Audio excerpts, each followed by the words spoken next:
Today I'm breaking down one of the most famous speeches of the 21st century. Imagine being 16 years old standing in front of the entire world at the United Nations just 9 months after an assassination attempt on your life. That is exactly what Malala Yousafzai did on July 12, 2013. The world was expecting a victim to walk onto that stage. They were expecting a girl who was broken or angry.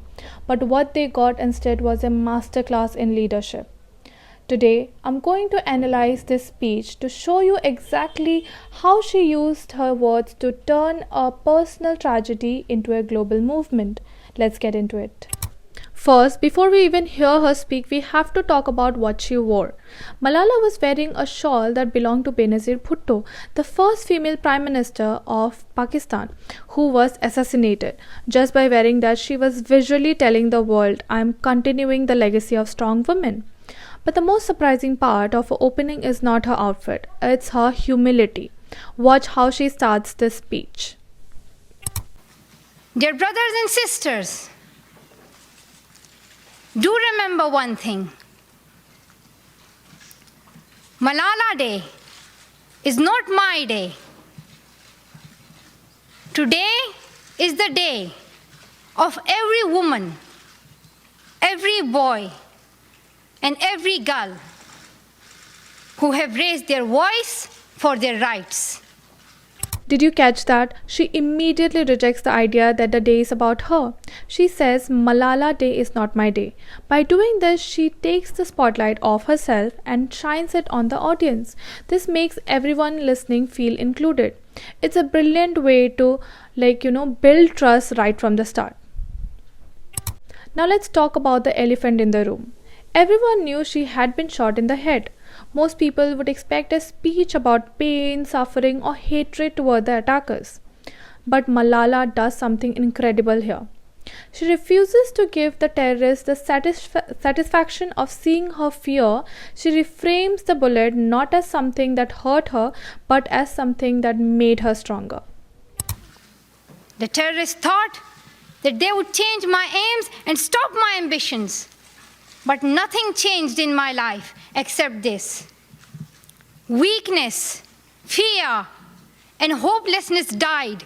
Strength, power, and courage was born. This is my favorite part of the entire speech. She says, weakness died and strength was born. She is telling the world that the Taliban actually failed. They tried to silence her, but all they did was make her louder. She completely flips the narrative. She is not the victim here. She is the victor. This is such a powerful psychological move. Moving on to the middle of the speech, Malala uses a technique called contrast. She keeps comparing two opposite things, the pen versus the gun, education versus extremism. She argues that the reason extremists are afraid of books and women is because they are afraid of change. She simplifies a complex war into a battle between tools of violence and tools of knowledge. And then she brings it all home with the most famous line of the speech. This is the call to action that went viral. Let us pick up our books and our pens. They are our most powerful weapons. One child, one teacher, one book, and one pen can change the world.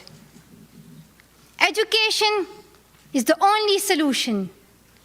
Education first. Thank you. Simple, rhythmic, powerful. This is called the rule of three, or in this case, 4. It takes a huge global problem and offers a solution that fits in a single sentence. It gives the audience something to hold on to.